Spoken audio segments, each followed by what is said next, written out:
intro. This is just a vape show. It's just a vape show. Vape show. This is an intro. Don't need the intro. I don't need intro. This is just a vape show. It's just a vape show. Vape show. YouTube, what is up? I'm your homeboy Josh, back at you, and today we're taking a look at the Nine Tails box mod from AlphaFox.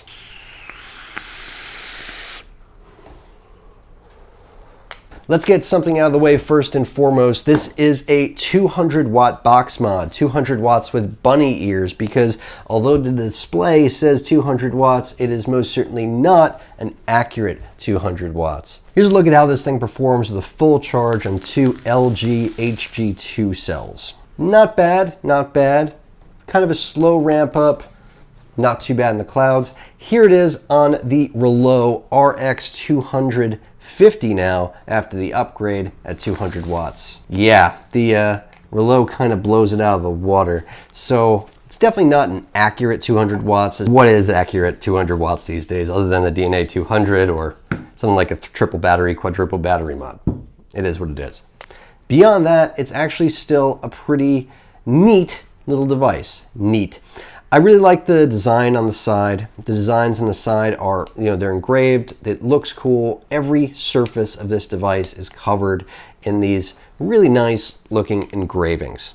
Are they hand carved? No, nothing like that. It's machine made, but it still has a really cool look to it. It kind of looks like, it looks a lot like the plaque is what it looks like, honestly. It's nice to see that design kind of coming into other things, other devices, because it's an interesting look. Down here on the right, you have the AlphaFox logo. On the other side, in the bottom left, you have Nine Tails. Top right, you have the AlphaFox logo again, and you have some Chinese lettering. Probably says Vape Noob or something like that in Chinese calligraphy. On the bottom of the box, you've got some venting. Top, you've got the 510 is kind of a standard sort of 510 that you see on most box mods these days. There's sorts of aluminum box mods. It's not a full 510. It's a very common connector for, a Chinese mod. Not sure if all the measurements on it. Your 24 millimeter mods will look and work just fine on this thing. However, 25 millimeters is going to have a slight overhang. 22 millimeters, of course, will fit just fine. Here it is up against the K-Box. K-Box is just maybe a hair taller, but it's a good deal wider than the K-Box. It's about the same width across, about the same.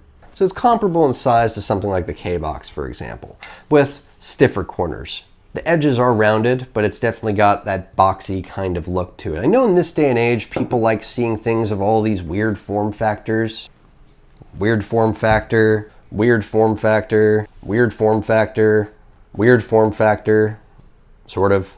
But I gotta say, sometimes I really like just a standard box. I like a box that's boxy sometimes, I really do. And this one is kind of interesting because there's no buttons on the front except for the fire button. That's the only button up here. There's no wattage up and down, nothing. It's got a discrete wattage up and down button hidden inside the door. So you kind of flip it open like this, and then you get your wattage up and down buttons right here. The Waffles took one look at that and said, that would annoy me. Me, I kind of like it for the wattage up and down function. Turn it on, it says AlphaFox, because, usually I'm going to tune my Addy to whatever wattage I want it to be, and then I'm going to be there for most of the day, and I'm pretty happy. And if I want to get to it, it's just a little flick, one-handed, then I can adjust like that. That's it. I like that. However, it also works getting to the menu that way. And that's a little bit annoying if you want to get into the menu. It's 5 clicks to get into the menu, and you have an option where you can set your puff counter, you can power it off, you can exit that menu, and you can see the version. You can upgrade, you can adjust the brightness, you can clean out the puff counter. But what gets me, I don't use most of those functions. I'm not going in here to change my puff counter or to clean my puff counter. I really wish it didn't even have a puff counter personally, because I hate puff counters. And the brightness I'm fine with. I'm fine with the brightness. I'm not going in there to upgrade. I'm not going in there to check the version. I'm not going in there just to exit. But I do come in here to power off occasionally. That's a little bit annoying. I kind of wish that it was just 5 clicks on, 5 clicks off, and then 3 clicks to get into the menu, for example. But 3 clicks does other things. When you hit the power button 3 times, you can get into a section where you can change your mode. It's kind of cool the way it works because it highlights power, and then if you hit the up or down button, like the whole screen moves over. Kind of neat. I just like the look of it. I think that looks cool when it's all like sliding over almost. It's a nice animation that they have there. And then when you get to the end, you can go back because you've got options like the TFRM1, some kind of temperature mode.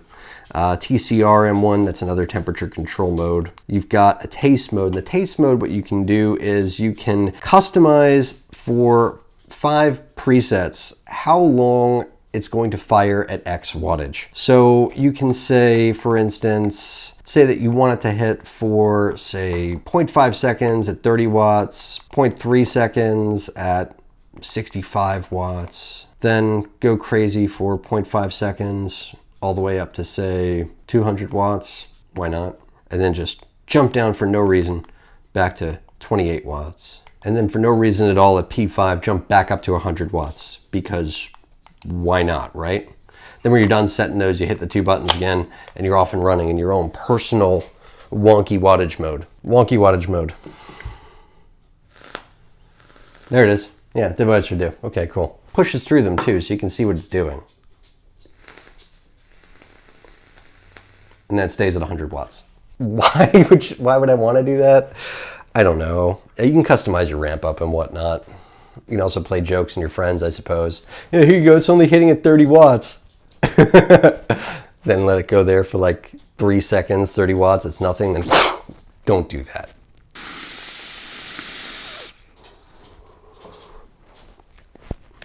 It's weird. Vaping like that is strange. It's like you made it so that pulse width modulation existed and then made it extra noticeable. I don't like messing around with those kinds of settings, honestly. I stick to wattage and I'm happy. And that's how I use my mods. I don't use temperature control. I don't really mess around with customizing the wattage curve or anything like that. It's just not my thing. But for those of you that are interested in temperature control, you might not be interested in this particular device because, well, it's a little bit convoluted. A little bit strange on the menu system here. Once you get in here, you have to hit both these buttons at the same time. And your metal mode starts flashing. And you can switch it between all these different options here. From nickel, you have stainless steel 304, stainless steel 316, stainless steel 317, stainless steel 430, titanium 1, titanium 2, and back to nickel. Then you can hit the 2 buttons again and you can adjust your wattage all the way on up to 120, which is actually pretty cool. And you can go from 212 on up to 572 degrees Fahrenheit. A little strange how that round robins. Like you go up to 572, then hit it again, and you're at 300. All the way down to 100 degrees Celsius. Hit the down button again, and you're back at 212 degrees Fahrenheit, and then you can go back up again. Yeah, but what's kind of cool is your wattage, you can go all the way up to 120 degrees. Most temperature control mods will only go up to something like 60 or 80.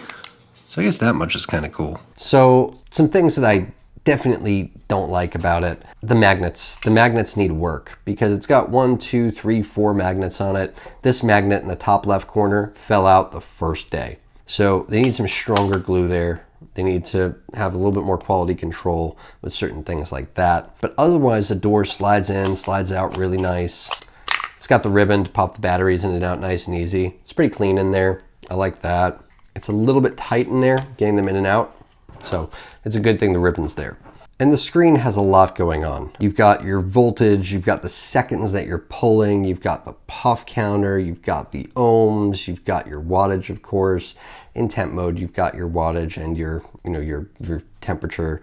You got battery meters for both. You got this little weird smiley face at the bottom right. Me personally, I don't need a lot of that stuff. I don't need the seconds. I don't need the puff counter. I definitely don't need the smiley face. That's just weird. And it doesn't do anything. Even if you take off the Addy and fire, it just says check atomizer. It's like, make the smiley face have a sad face or something, you know? Do something with that smiley face. He doesn't do anything. He's just there all the time. It's kind of creepy. It's like, what are you grinning at, you motherfucker? Why are you so happy? Why are you so happy, huh?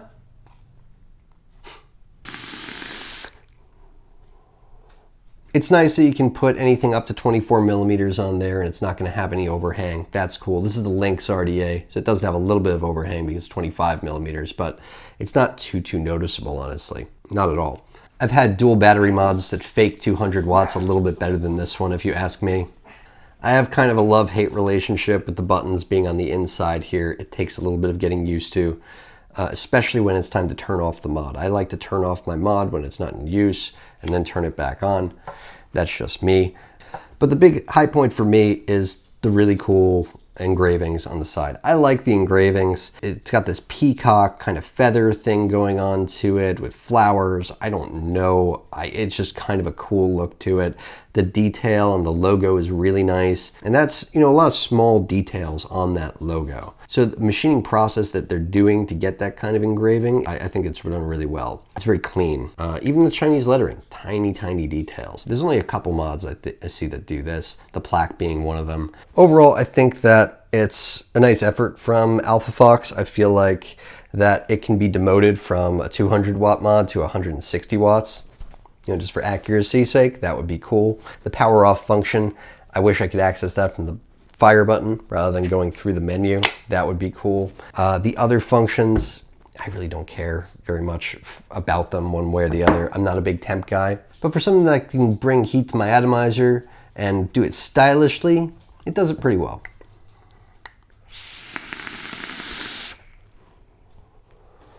Anyway, guys, that is the 9 tails from AlphaFox. Till next time, I'm your homeboy Josh. Vape on, Vapers.